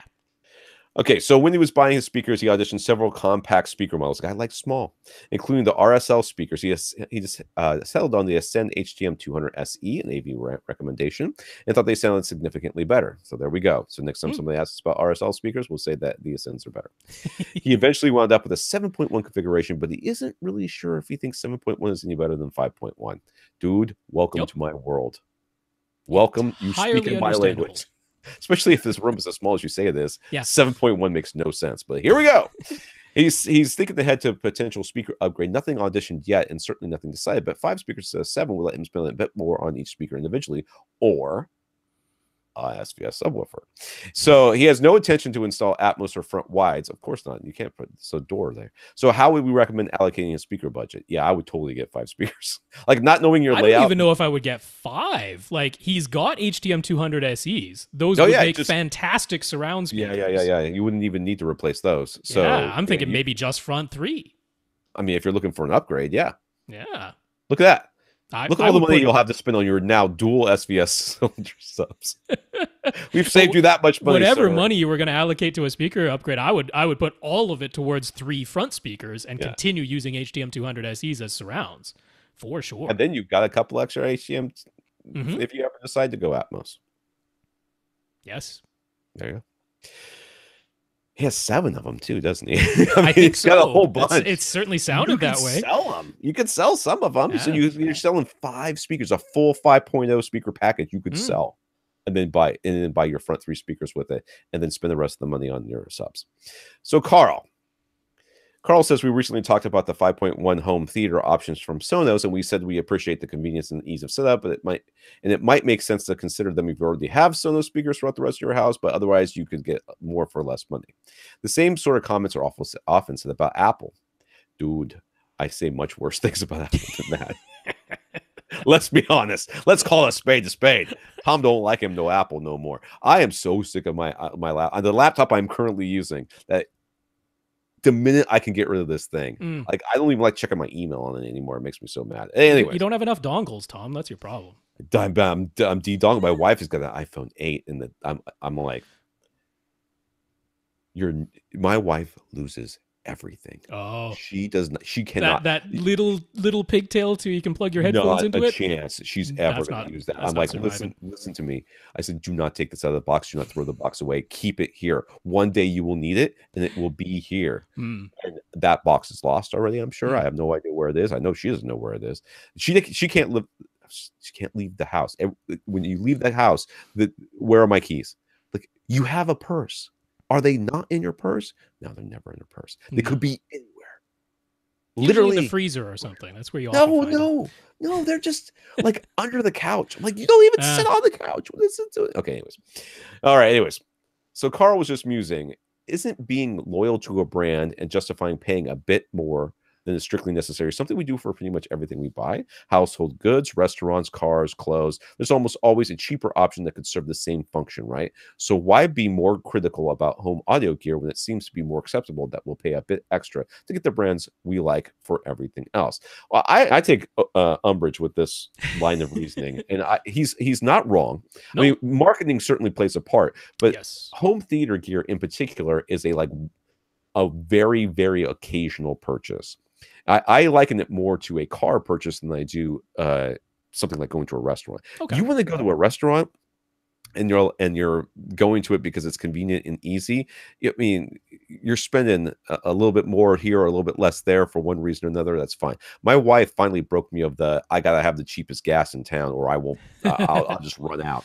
I used to I would drive all over town looking for the cheapest gas just to save a penny a gallon, burning more gas in the process. Oh yeah. That made no difference to me. I was like, I've got to pay the lease. I'm not going to pay 1 penny more. And she's like, it's like 10 cents, Tom. You know, we had a Honda Civic at the time. You know, it's like an extra penny a gallon. It's 10 gallons that go into this car. You're saving 10 cents. I'm like, okay, shut up. You're right. All right. So, but that's not the case with home theater gear. Home theater gear is a completely different animal. It is like buying a car, and buying a car should be something that you take. It's not a brand loyalty thing, at least in my mind. I mean, certainly people are loyal to car brands, and that's fine. But the reason that you're loyal, hopefully, that you're loyal to a car brand is because you had good experiences with them in the past and poor experiences with some of the competition, or you've got it in your head that that's what's gone on. Like, my wife bought a Hyundai and she hated it from the minute she drove it off that lot. And she was, and I was like, you should buy this Honda, because we know Hondas, we've owned Hondas, and we loved Hondas, and we know that the Honda is going to be very reliable. But she's like, I can get a lot more for this Hyundai instead. Like, all right. And she got it to the gas station, and the little flap you pull the thing to make the gas flap open, it wouldn't go. She had to like go into the trunk of the car and pull a little string to make it go, because that was the backup thing. And she's like, this car sucks. I'm like, exactly. So this is why we spend so much time talking about home theater gear and trying to make the right choice, because once you've made that choice, you're kind of stuck with what you've got. She lived with that car for 2 or 3 years before she finally got to the point where she couldn't take it anymore, and she sold it to a friend of ours, and then my parents sold her our car, their old car, which they were about to upgrade. So, well, to me, it's all about like, home theater is a subject where a lot of people they're not into it like we are. They're not constantly looking at the new products. Sure. This is like, oh, I finally want to buy a new television. Whoa, there's way more going on with televisions than I remember the last time I bought one 20 years ago. What the heck do I buy? Right. And if it's just like, well, the last one I had was a Toshiba, so I'm just going to get another Toshiba. And it's like, well, wouldn't you want to do a little bit more research than that? Because things have changed a lot. So if it's going to be just like, well, I bought a bunch of Sonos speakers, now I want 5.1. Hey, Sonos says 5.1, so I'm just going to go ahead and get it. It's like, well, that might be fine. That could absolutely be the thing for you to do. But can we take one moment and say, well, you could actually spend less and get a lot better performance, or you could spend the same amount and get something even better? Consider that is what we're coming after. Because if people are asking us questions, it's like, well, we want to provide the best information that we have available to us. And that isn't going to just be, oh yeah, you already know you like that brand, so just stick with that brand. It's like, no, there's a lot of things out there that a lot of people are not aware of whatsoever. We at least want to be aware of it and then decide. Well, and we will have to consider too, I forgot who we were talking to. Was it Carl? Carl, some people, I mean, they factor in, at least maybe subconsciously, if not consciously, time, what their time is worth to them. And is it worth their time to do their research, or even to ask a question and wait for us to get back to them? A lot of times the answer is no. I don't want to do the research. This is the same type of person who, they'll go to the Best Buy and talk to the Best Buy guy and will buy what the Best Buy guy says. Or their research might be go to Consumer Reports, whatever the top one is, buy it. Mm-hmm. And you know what? That's what their time. If spending any more time than that is not worth it to them, well, then that's fine. That they get what they get, and most of the time what they get is just fine. We, on the other hand, think that you can put a little bit more effort into it and end up with something you'll be infinitely happier with. That's maybe we're crazy. So he says along those same lines, what about Bose noise canceling headphones and earphones? Many professional reviews point out that Bose does have the best active noise canceling. And in Carl's firsthand experience, he's found that to be true. He'd swap if there was something that actually performed better, but why should he avoid the most popular brand, as we sometimes seem to suggest, if they are actually perform the function he wants better than any other option? If they actually perform the function better than any other option, we don't tell you to avoid them because we don't like the brand. And Bose is a perfect example. The only thing we ever say about Bose that's good is that their noise canceling is good. The noise canceling itself is good. Unfortunately, the headphone playback part of it is not so great. So right. So that's when someone's like, I want the best sound I can get with active noise canceling. I'm like, then you're going to have to sacrifice a little bit on the active noise canceling to get the much better sound. That's where that's coming in. Yeah. So, I mean, you can make the argument that the SVS is the top subwoofer company in the world. I don't know that that's true. I mean, it feels like that based on the echo chamber of this podcast, because that's the only thing I'm betting about. Klipsch outsells them by a gazillion. Probably, but that's not because of their performance. That's because they're bundling them with their other speakers, and they've got. Although the Klipsch subs are good in general, so that's not the worst thing. Yeah. Yeah. So, but I would say that us recommending SVS is like the easy road. Us trying to point you towards RSL or even Power Sound Audio or even to an extent HSU, which is also a very big company and has been around for or Rhythmic. Rhythmic would be us pointing you away from a brand that would like SVS, which is probably the most popular, at least amongst the ones that I just mentioned. So I mean, I would argue that we don't always steer you away from them. I mean, look at Denon and Marantz. I mean, they are the top. They're the one of the top AV receivers, and we keep recommending them because they give you value to performance, especially through accessories for less. But I mean, just wait. Onkyo comes back around and decides to do something better with their room correction, and we might be right back on the Onkyo bandwagon. Because when this podcast started, I was all about Onkyo, man, because they were, I mean, hundreds of dollars less. I mean, they call on fire every once in a while, but that there's a very slim chance. Now, to me, it all just comes down to trying to get the best value for the dollar, but also when someone tells us their specific setup, we try to get the best match for that specific setup, regardless of the brand, sometimes regardless of the price, although we always ask for what the budget is so we can try to match that too. So yeah, it's not always going to line up, right? And the other thing I always like to bring up is, you read 4 different reviews where they rank the top 3 TVs or the top 3 AV receivers or whatever, and all of the publications have the same 3, but they put them in different orders, so people fight about that. It's like, no, you got to look at the bigger picture here, which is the same 3 got mentioned everywhere, right? And the ranking really doesn't matter, right? Yeah. Pick which one out of those 3 has the specific thing you're looking for, and you'll be happy. Right. All right, Josh. Josh has a Sony X930E televisions. Did I say Sony? I said yes, Sony, right? I think so. I'm very tired. It's got its Dolby Vision update, and we've talked about how many problems there have been getting Dolby Vision sources to work with Sony's version of Dolby Vision. So, how can you tell which Ultra HD Blu-ray players will work properly with this new TV? And now at the very beginning of this podcast, we talked about how the new Panasonic got an update, and now it works. Yes, that is the UB820. That's sort of the new go-to. The Oppos worked, but you can't really get them anymore. And of course, the Sony X700, that is their one Ultra HD Blu-ray player that works with Dolby Vision.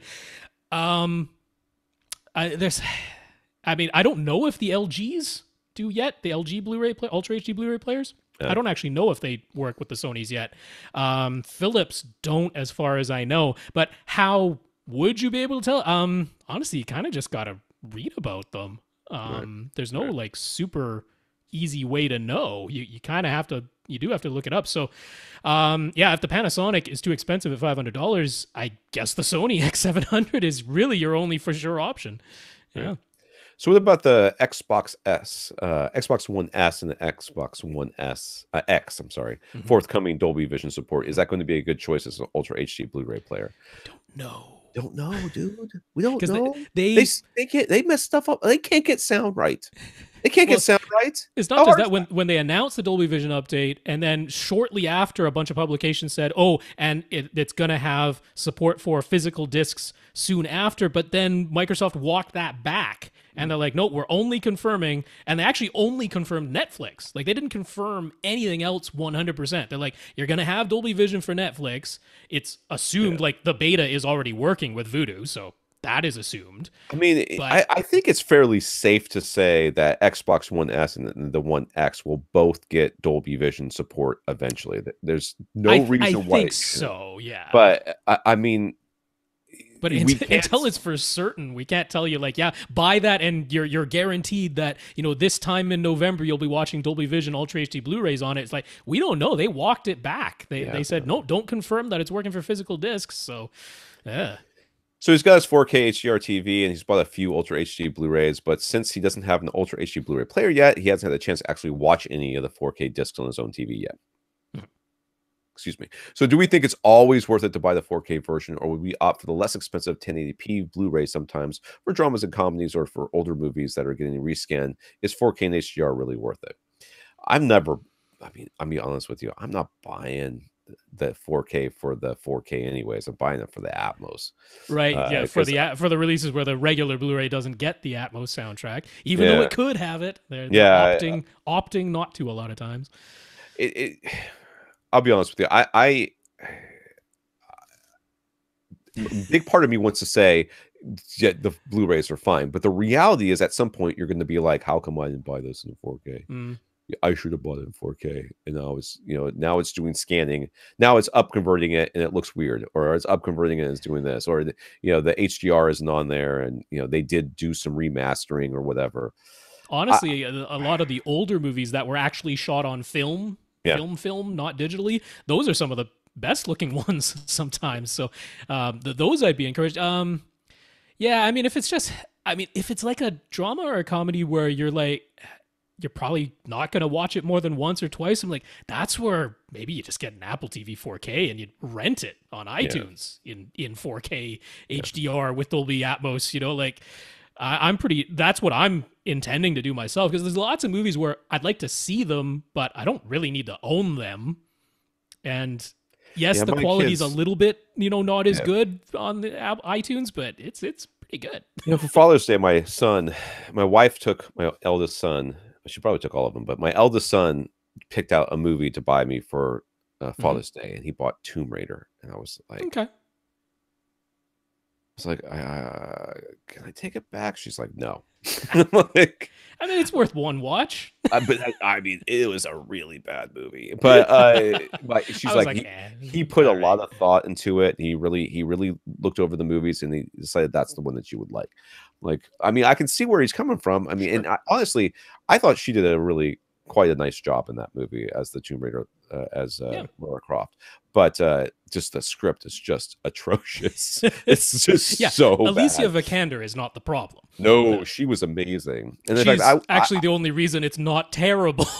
That's exactly right. Like, I would love, this would be a prime movie for them to make a sequel that kicks ass. You know, they're like, okay, we had something good here, and we ruined it. So let's make another one, but make it good. You know, she was amazing, but the movie itself was just a train wreck. All right, Jack. Jack says the database, that's Data BASS website, has a forum thread where they are advocating for using bass EQ that's specific to certain home releases of some movies. They are analyzing the frequency spectrum of movies and noticing that some releases are being mastered with obvious bass roll-offs or filtering. I don't know that I believe that these guys are really knowing what they're seeing, but let's just assume that this is all true, all these words that I am reading. It's not all movies. They are not suggesting that you need to EQ every single movie that is out there, but certain movies appear to have been mastered for the home release in such a way that indicates that maybe the system being used for mastering process, the mastering process, had some limitations, leading to the engineers to filter out or roll off deep bass that was likely causing distortion in their playback system. Boy, there's a logical leap I don't think you can actually make. But you kind of can. It's remarkable how little quite a few of these mastering people actually know about audio. A lot of them are running all the speakers full range. A lot of them don't even have a subwoofer in the setup. There's quite a bit of interesting, let's call it, stuff that goes on in some of these. I would like to meet the person who mastered Thor Ragnarok for the Ultra HD. Exactly. I would like to slap him across his face for screwing it up, because it is terrible. Exactly. So this database forum thread is aiming to restore the bass on a movie-by-movie basis. If you want to do it, you have to create a unique EQ using something like a mini DSP for each of these movies. So what do we think? Are there movies being released for the home market that messed up audio that we need to fix ourselves? All right.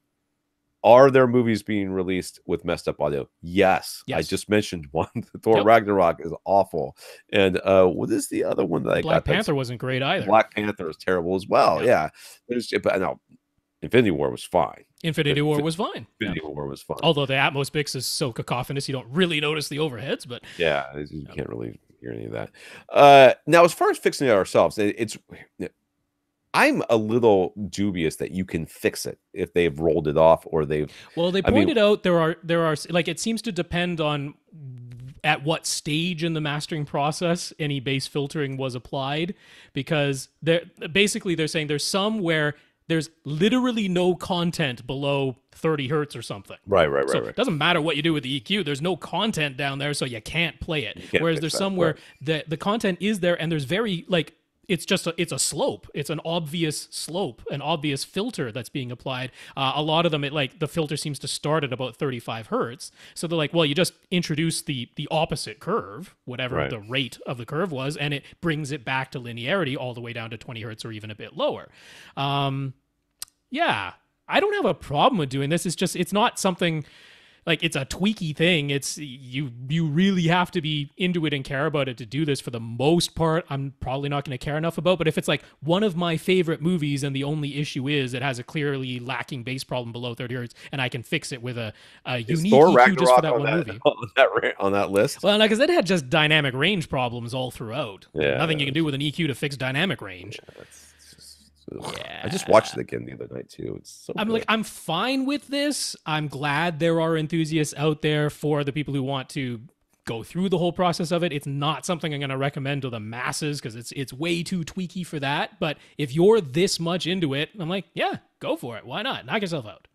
I mean, you're not going to kill anything. I mean, it depends on what sub you have, but you're certainly not going to hurt anything as long as you're not. As long as you're only boosting the stuff that is knocked down in the original Right. signal. Yeah, you start boosting stuff that's already at reference volume and potentially could run into some problems with that. So Thor Ragnarok's on Netflix. I wonder if the Netflix mix is any better. I don't know. Haven't checked that out. We watched Doctor Strange this weekend too, because after watching, by the way, we watched Infinity War with my 9-year-old son. He was in tears at the end of that movie. He was so upset that all these people.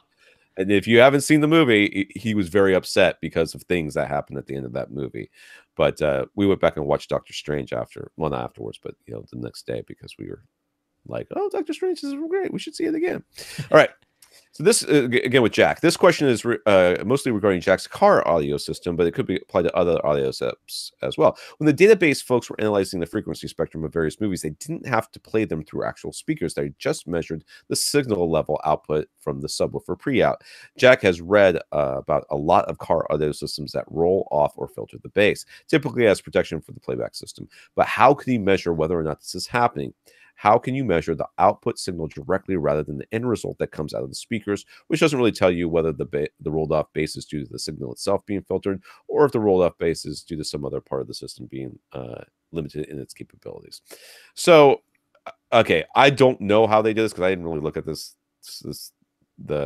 their methodology, but you can analyze audio using Audacity. So especially for 2-channel stuff, which is what you'd be listening to a car anyways, you basically pop it into you take it off of the disc, you put it into Audacity, and there's a plot spectrum. Yeah. I don't know if it's a plugin, I think, that you can add to Audacity, and what it basically does will take what you're listening to and put it into the frequency response so that you can see what the frequency response is of the audio that you have selected, whatever, and you can select the whole thing. I mean, there's no reason why you couldn't. And then you would, if that was the case, you might see that there was a definite roll off at some point.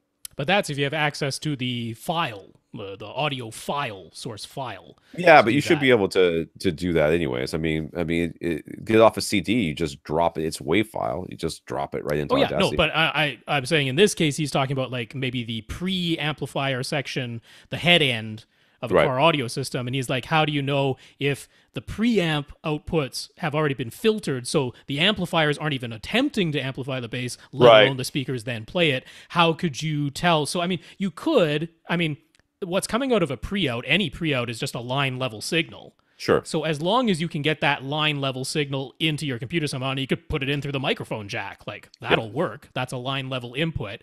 Then you could just play a sweep and see, play a linear sweep and see if it shows up as linear on your computer. Like that, you could do that as long as you have access to the line level output and a line level input of some put on your computer. So I imagine that's all you would need to do for that. Yeah, just a little preamp for your thing. So if you don't have pre-outs, how can you measure what the signal looks like before it reaches the amplifiers, if the amplifiers are built into the head unit, or if you're using a stereo receiver that doesn't have any pre-outs? Well, then you're hosed, dude. I don't think there's anything you can do. Yeah. You're out of luck. I mean, unless you're going to go in there, open it up, and solder something, because that's about the only way that's going to work. You're out of luck. There's no way you can do that. So, yeah, I mean, that one. This is not something that should be a mystery. If there's a roll off or something going on that head unit, there should be a specification someplace that you should be able to look up, or you should be able to contact the company and say, hey, is there a low end filter applied to this thing? Filter on this thing. So I think while it's an interesting question to ask and to ponder, the answer is you don't need to do any of the things that you're talking about. You need to just ask the company or figure it out from the manual. Very clearly, Jack does not want to lose any bass. I think Jack might be a bass head. Yeah, it might be. Dual SVS subs, Jack. All right, Dennis. Dennis has a NAD receiver with DRAC Live and a Dolly S1.2 subwoofer that only has 3 adjustments on the back: volume knob, crossover, and polarity switch. How should you set each of these knobs on the back of a subwoofer prior to running DRAC? Well, the crossover knob, you should set as high as possible. So whatever but when you say high, it's not the highest number. It's the lowest number. Well, I guess No, it could be the highest number. It's usually the highest number. Just spin it to the right. It's usually the right way to go. Turn it clockwise, as far as it'll go clockwise. And sometimes they actually have a little demarcation that just says bypass at the very top, which is exactly what you want. The polarity switch, I would probably leave that at 0. I mean, that's kind of the thing. And the volume knob kind of depends on your room. So you want it to have the volume knob as close to, so that when the subwoofer, when your head unit, in this case the NAD receiver, is putting out a test tone, it's as close to 75 dB as it's what you could do is, so this is prior to running to rack, you could, so first of all, set the master volume knob to the 0 dB level, because that is full volume, and actually that's going to be the next question, reference volume we're going to talk about next. But you want the master volume knob at the 0 dB point, then go in the manual speaker setup, and wherever you set the speaker trim levels, there should be one there for the subwoofer level within the manual speaker setup. Play the test tone out of your sub, and you'll need an SPL meter or an SPL app on your smartphone, and that test tone should read 75 dB when the SPL meter is C weighted with slow response at your prime seat.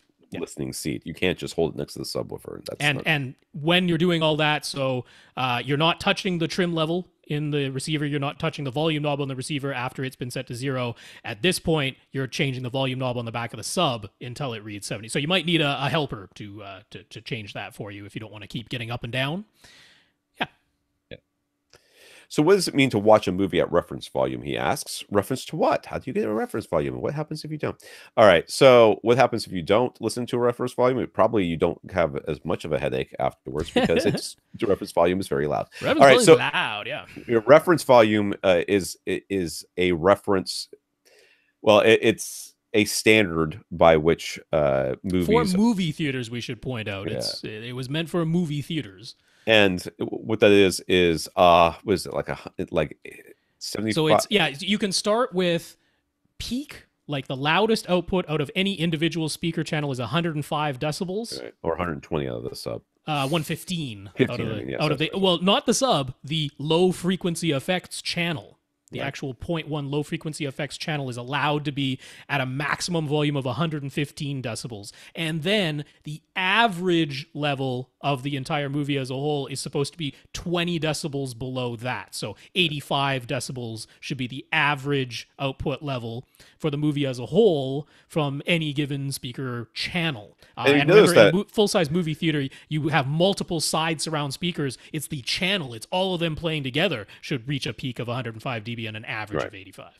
So if you notice, when we said, what volume should you set your sub at, we said 75, not 85. 85 should, we would think, if you were calibrating to reference volume, you would do 85. We know why we don't do 85. 85 is freaking loud, and nobody wants to sit. It's also the test tone is set to, well, in the LFE channel, it's set to -40. Yeah. That's where the test tone is set in the LFE channel, is -40. So it should read 75, right? You add 40 to that and you're at 115. Right. So this is where, when I was saying that your master volume knob should be set to 0 dB, you'll notice that most of the time the numbers are negative numbers. And a lot of people look at that and they're like, why is my volume always read out in negative numbers? Like, isn't that weird?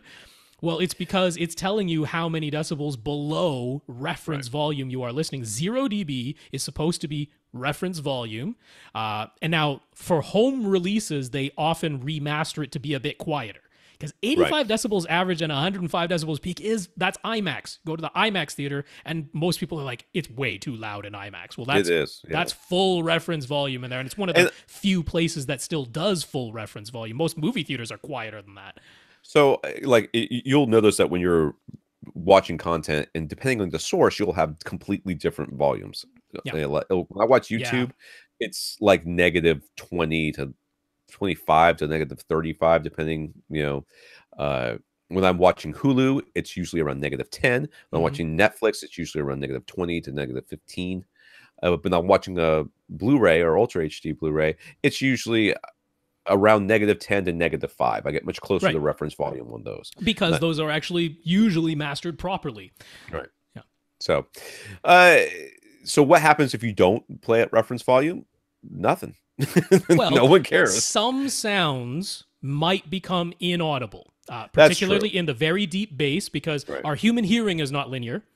So in very deep bass, like it literally needs to be, what is it, often 65 at a minimum, 75, sometimes 80 or 85 decibels. And like at 20 hertz, it needs to be like 80 decibels for us to hear it at all. So if something were in the soundtrack and it's like, well, if you're at full reference volume, this sound is going to play at 85 decibels, but you're listening at minus 20 on the master volume dial. So now it's only playing at 65 decibels, which if that happens to be a very low bass note, you might literally not hear it at all. Right. So if that's the case, that is exactly why we like Odyssey for their dynamic EQ setting, because what dynamic EQ does is it looks at how many decibels are you below full reference volume, and then they have a series of curves that say, well, we know that if you're 20 decibels or 30 decibels or whatever the number is below reference volume, here are the frequencies that you literally won't be able to hear anymore. So we're going to boost them up enough so that you can at least still hear them, that they're still audible. That's what dynamic EQ does from Odyssey. That's why we like it. Yeah. So lastly, he asked, what's our opinion on using keystone correction on a projector? He's got an Epson TW6600, and he had to adjust the keystone a bit in order to get a perfectly squared up image on his screen. Is that okay? Well, okay. So the problem with keystone is that you're now applying essentially an algorithm to adjust the squareness of the image, which you're scaling the image. Could introduce some artifacting, like stair stepping in a straight line. If there was like a relief in a straight line, it could make some. The reality here is that if you're asking us if it's okay for you to do it, the answer is yes, it is perfectly okay for you to do it. We've got no problems with that. If you're not noticing any image distortion because of it, all the better. To me, I mean, I have done, I've had quite a few projectors where it hasn't been perfectly straight. I've never used keystone on it. I just sort of live with it being a little bit wonky. Mostly it's because a projector doesn't have enough lens shift, and I have to angle the projector down when I have it up on my high shelf up there.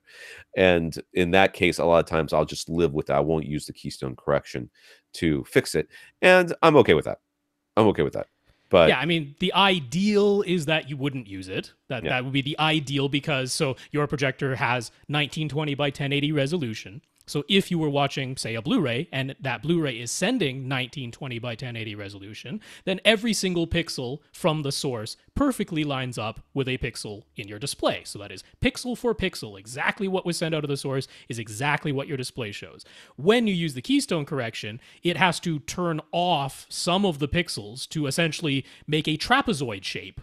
Right. That is the reverse trapezoid shape of what's happening because of the tilt or turn of your projector. So some of the pixels are getting turned off, and then in order so that the entire image is still there, it has to get squished into the available pixels. So you're scaling the image somewhat. You no longer have perfect pixel for pixel display of the original source, but that's not the end of the world. Our scalers are pretty good these days.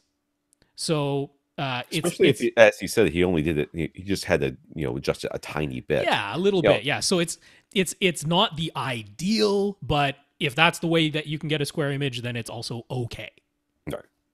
If it were me, I would probably try to live with it without the keystone correction. Yeah, but live with the trapezoid. Live with the trapezoid and just have the black mat of the frame. Yeah, kind of absorb that. the overshoot from the pointy parts. Raul. Maybe? I'm not sure. Raul? I usually say Raul. Okay, Raul says he goes through a lot of earphones. He admits he's hard on them because he uses them when he's exercising. So he's taken to repeatedly buying the Panasonic HJE 120 or HJE 125 earphones that cost less than $10. He loses them, leaves them out where his dogs sometimes trample them, and otherwise puts no effort into caring for them. But they're so cheap that he doesn't really mind. I just imagine this dude's home is like a graveyard. Like it's like he doesn't have carpet. He has like the little pads off the earphones, little fibers left over from earphones. Yep. So now he's thinking he likes something with some better sound quality. He still wants to keep them under $50 and doesn't care about their looks. Wired to wireless doesn't matter, but when he started doing some research, it just got completely overwhelming. So can we offer a little help? Yeah, dude, earphones. That's a market these days. I'm not sure if you're aware. No, it is. It's ridiculous, and there is no way to tell which ones are good. I mean, Okay, if they've got a What, lowercase b on them, I would stay away. Let's start with that. I'm so sick of seeing Beats on everybody, on kids all the time are wearing them. Like, first of all, there's who's another buying branding you success, Beats? isn't it? Oh my God, who's buying? Oh, the only thing good about Beats is how hard they screwed Monster Cable over. That's the only thing I like about that story. Is how absolutely one awful brand was awful to another awful brand. Yeah, it's like, oh, sharks eating sharks. It just makes you happy. This makes you feel like something's right with the world. Yeah, so you can literally swing you swing a dead cat and hit 15 pairs of headphones you've never heard of before. So what are the good ones? If it were me for $50, I have a hard time recommending a first of all, does he want in-ear or on-ear or over-ear? He wants earphones, yeah. So he wants over-ear. He doesn't want earphones, like in his ear, like earbuds or in-ear monitors, earphones. Not headphones. What is RBH selling these days? How much are those? Yeah, I'll have to look that one up.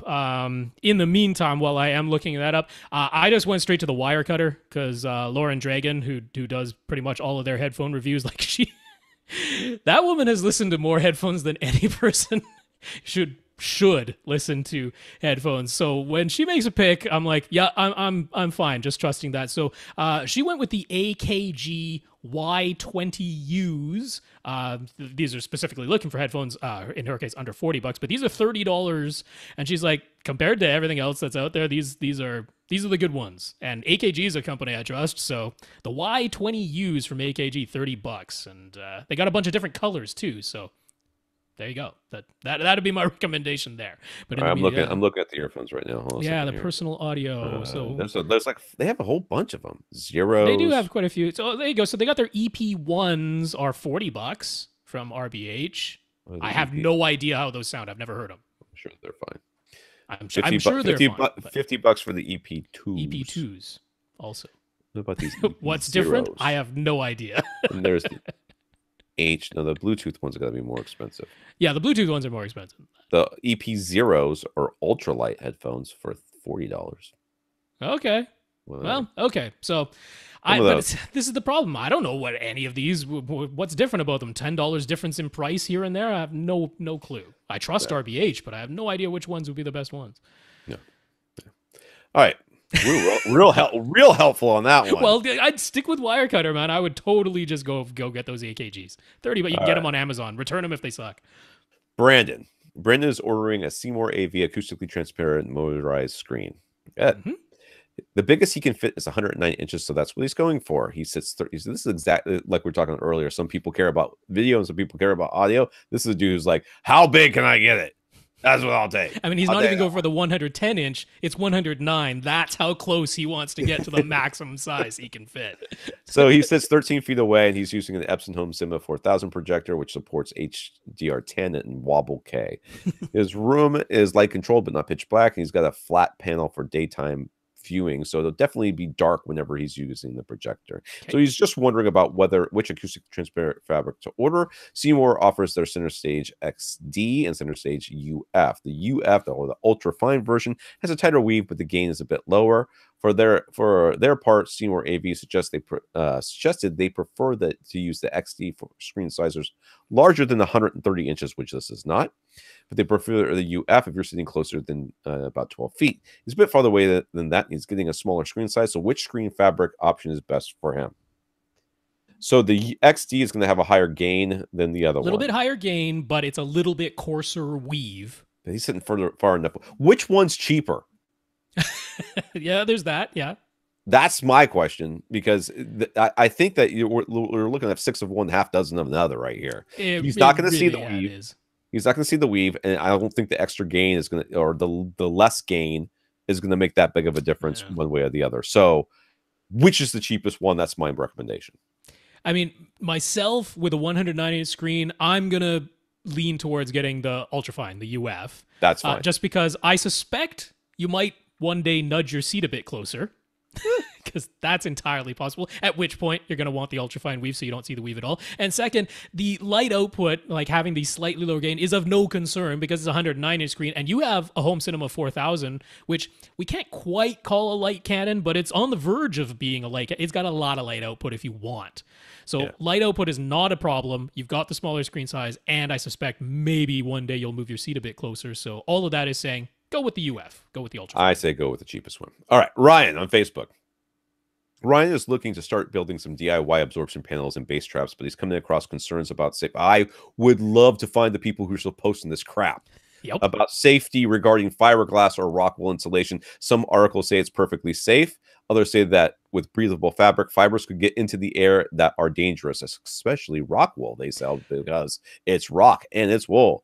Well, what should he believe? Well, okay. That rock wool one is like the opposite of everything I've ever heard on this. It's so bad. I have no idea where that one came from. I once came across, and I wish I had saved it, but I haven't. I once came across a discussion on a forum that was not audio. Like somebody asked a question about this on like ask.com or something like that. And so the answers they got were not from audio people. Right. They got them from people who install installation for a living. And the guys were like, have you lost your freaking mind? I've been working with this stuff for 30 years. I've never worn a mask. I have no idea what you're talking about. You're a crazy person. I mean, a lot of people who install fiberglass insulation do like to wear gloves or something while they're putting it in because it can get itchy and scratchy while you're... It's uncomfortable if it gets on your skin. Absolutely. Don't eat it. Yeah. And you will be fine. Don't like mush your face into it and rub it around. Yeah. That'll probably irritate your skin. You might you might get a little fiber in your eye. That is a possible thing to do if you are dumb about what you're doing. But no, it's not asbestos. You know? Although, heck, the U.S. government is trying to say asbestos is safe again just so they can start selling it again. But no, don't do asbestos. That would be bad. But no, the Rockwool one really good. I'm like, who said that? I mean, the whole thing is like you can do that without gloves or a mask at all because it's not even itchy. No. Fiberglass. Fiberglass fine. Rockwool even more fine. Yeah, you're fine. Don't worry about it. You don't have to have a cover on it. You could just have it in the room. Just have it in the room. Yeah, many like basements breathable fabric. What's going to happen? Many basements just have exposed insulation. Is everybody they've all got the cancers. They've got all the cancers now. If they do, it's probably from the asbestos. It probably is. Yes. All right, Chris on Twitter. If you're listening to a 5.1 or 7.1 audio track and you decide to use the Dolby Surround or DTS Neural X upmixer, does that alter what comes out of the original 5 or 7 channels, or are the additional channels just added while nothing changes in the original 5 or 7? My experience, and I think it's true, is that it changes all the speakers. It takes some of the sounds out of those 5 to 7 speakers and puts them in the other speakers. So the minute you start doing that, you do lose. It's not like everything is still there and then they just they duplicate some of the sounds above you. They take the sounds that by the algorithm, which is basically looking for differences in phase and stuff like that, which tells it, sort of gives an idea that it's supposed to be over your head or behind you, and it will mix it and take it out of those speakers and negate the phase thing, and then put it directly into the speakers that are over your head or behind you. Yeah, it does for sure make some changes to the original 5 or 7 speakers. So yeah, it's not a like an all stereo mode. All stereo mode pretty much duplicates what was in the front, left, and right channels out of additional speakers without changing what was in the original front, left, and right speakers. But no, the upmixers, they make changes to the existing floor level channels. So Chris was also looking at the new Samsung Galaxy Note 9, and he noticed that it touts having Atmos. What does that mean on a smartphone or tablet? It's a DSP processing mode. Basically, if you look at the Dolby website, it says, you'll plug in your headphones and things will sound like they're coming from above you and behind you and to your left and to your right. Blah. Yeah, it's mostly for the headphones. Xbox One also has that. It has the Dolby Atmos headphone mode, which you actually have to pay. You do have to pay, which is why I don't have it. But yeah, no, there is a Dolby Atmos version for headphones. It's mostly for that. Now, the Galaxy Note 9 does have stereo speakers, and they say that you can activate the Atmos listening mode just using the stereo speakers on the smartphone itself. But good luck with that. Yeah. I'd like to see that one work. Besides, you're a jerk if you're using that in public. So I guess if you're at home in your own bedroom by yourself listening to the, why would you use Why? that? What possible application does this have for real world? Like you're sitting there in a meeting, you're like, I'm gonna put this on the speakerphone so that everybody can hear it. It sounds like his voice is coming from over our heads. No, it doesn't. And the Samsungs, now that they own Harman, they actually come with some decent AKG earphones these days. So use those. Yeah. Ron has some Rants SR6011. He didn't buy the Odyssey Editor app, so he just ran Odyssey setup directly from the Rants itself. The auto setup set his front speaker so large and it set a 60 hertz crossover for some of the other speakers, so he wanted to make some changes. But how do you tell whether you are using strictly manual settings, strictly automatic settings from Odyssey, or some combination of both? Going into the Odyssey settings menu of the Rants, there aren't any options for changing speaker sizes or crossover frequencies. Those options are only in the manual settings menu. So does he need to use the editor app? How does all of this work? When you go into the manual settings and you change the settings, you're changing the settings for the whole receiver. Yeah. And anything that you change is changed for Odyssey and everything else. So when you don't need to go into Odyssey to change the Odyssey settings. You go into the manual settings, say, okay, this is what Odyssey set everything at. This is what I'm changing it to. And now Odyssey, you have this to work with, and it'll be fine. Yeah, so for the things that are in the manual setup, for your distances, your trim levels, your crossovers, the size of your speakers, large or small, so you'll notice if you looked at the default values like fresh out of the box, and then you ran Odyssey, you will notice that the auto setup made changes to all of those things. It changed your distances and your trim levels and all that. So if you then go back into those manual settings after you have run the Odyssey auto setup and make changes to those settings, those are your settings now. Now it's whatever you manually set for your trim levels and crossovers and speaker sizes and all the rest of it. That is what the receiver is using now. The one thing you cannot change without rerunning Odyssey is the amplifier configuration. Right. If you set it up for, I have 7 speakers plus a powered zone 2, and then now I changed that so I have all 9 speakers are being powered within my home theater, that is an amplifier assign change, and then you would have to rerun Odyssey if you made that. But that's the only one. All the other manual settings you can change. And so it is kind of a combination because it's now using the Odyssey EQ, but being applied to whatever manual settings you made for your trim levels and distances and speaker sizes and crossovers. So it is a combination. And the way you know that that is true is because you still have access to turn on and off Odyssey dynamic EQ or dynamic volume. Those Odyssey settings are still there. If you were strictly using manual settings, then Odyssey would be shut off and you wouldn't be able to toggle on and off dynamic EQ and dynamic volume from Odyssey. So that confirms that you're using kind of a combination of both. Ron would like some advice about calibrating his Epson 5040 UB projector for HDR. He's using a huge 180-inch screen from Elite Screens. Dude, how big is your room? That is so big. That's a big screen. So as he understands that he probably isn't going to see much benefit from HDR itself, correct? Yeah, you're going to be wanting to get that for SDR, the 50 nits of SDR with a projector. That's your target there. Yeah, you're not...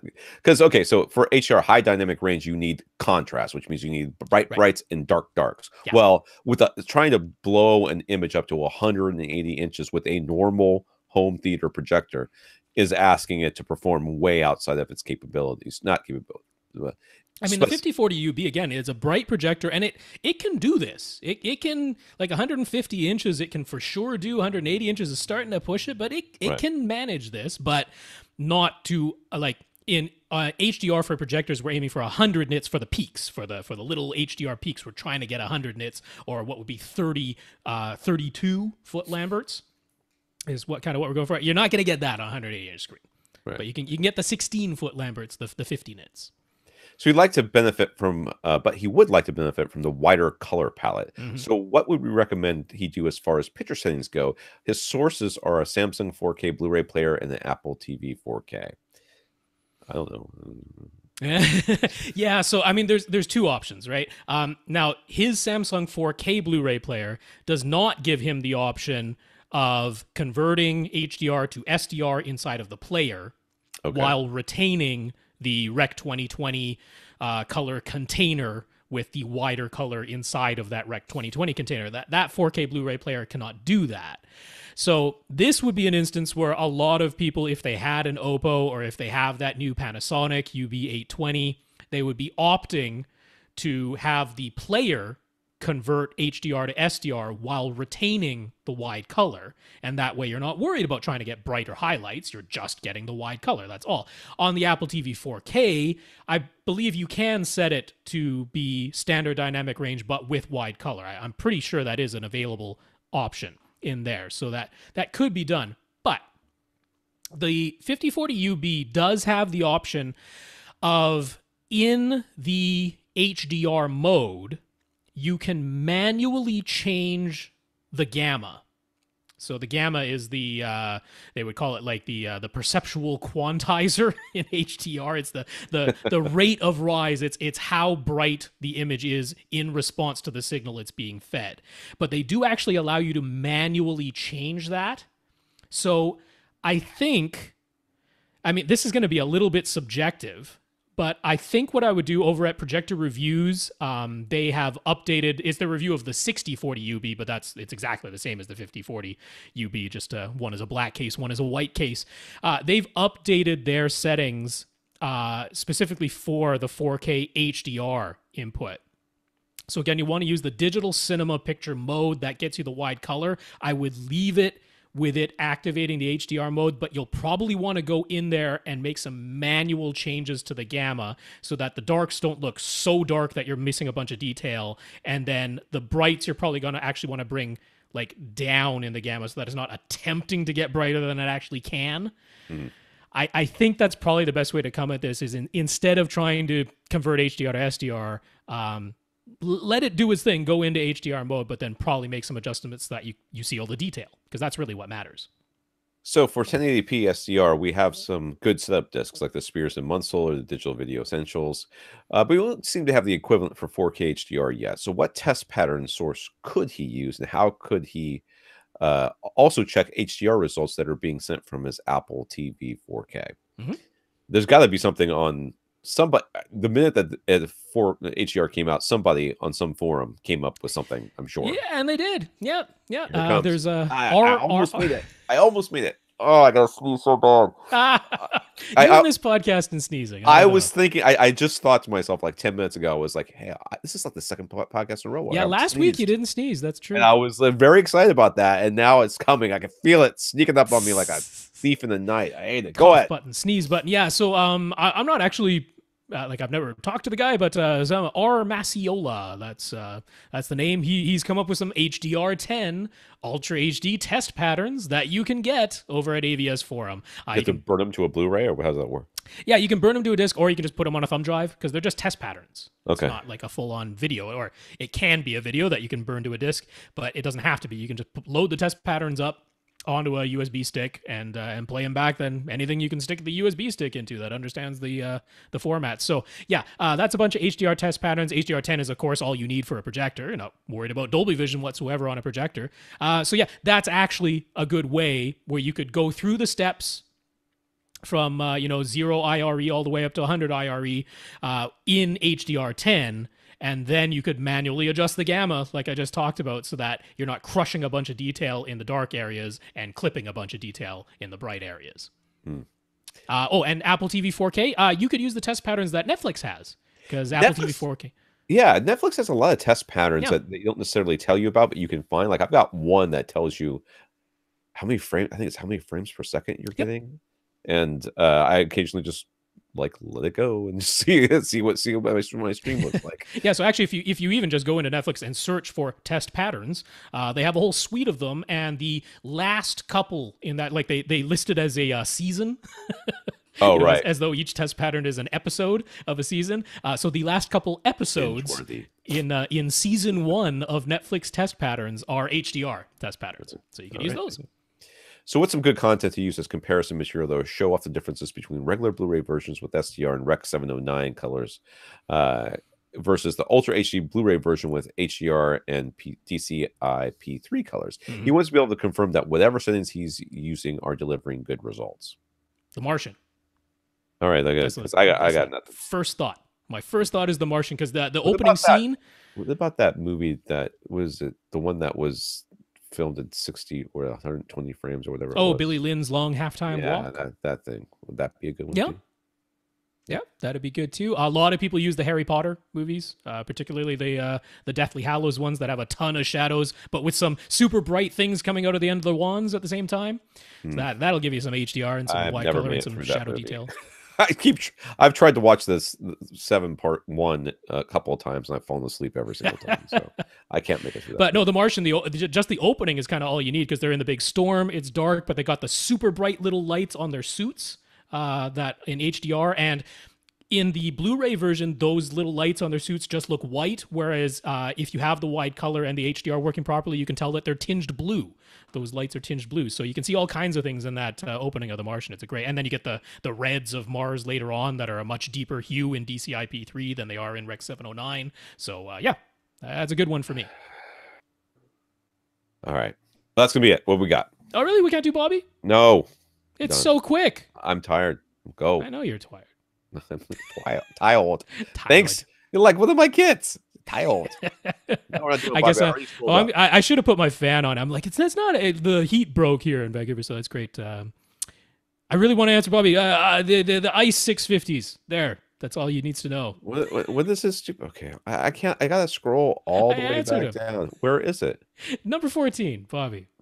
Bobby decided to pull the trigger on a Denon X4400H receiver. He was going to order 2 pairs of outdoor speaker depot MK650 in-ceiling speakers, but they're currently out of stock. He's going to call them, ask them if they have ETA for more stock, but if it's going to be a long time, should he wait, or is there a different model of in-ceiling speaker he could pick? That'd be just as good. And it was the what? The ICE 650s, ICE 650s, also from Outdoor Speaker Depot. They are just slightly lower power, slightly less output. That's not what this link says. This says IC. Well, I don't know. That's what they are. Well, I mean, that's in the link, but when you click on the link, it takes you to the ICE 650s. I'm looking at it. I don't believe you. Anyway, they're a slightly lower power version, slightly lower output, but remember, Bobby has the 12 by 12 room with the 7.5 foot ceiling, I think it was. So you don't need the extra output. They're a little bit cheaper. I mean, I still like the MK650s, but yeah, if you in particular are not going to be missing much by getting the ICE 650s instead. There. All right. So we have still on the list Nathan D, Marty S. Oh, going past some pictures here. Sushmit. And wasn't that it? That's it for this list from this week. There you go. So there you go. You gentlemen are on the list. And did receive some emails, of course, that came in yesterday on Monday and today on Tuesday. So I've got those. There you go. Did we talk a lot about HDR calibration? I feel like we did. HDR. We did somewhat. Tom is deciding what our title is going to be for this week, for anyone wondering. Yes, this is HDR calibration. I mean, we didn't go through an HDR calibration. Oh, you know what? This is clickbait, baby. Yeah, aren't we, though? Well, it's either that or Series 3000 subwoofers confirmed. I mean, those are my options. Oh, I think so. I think that's much better.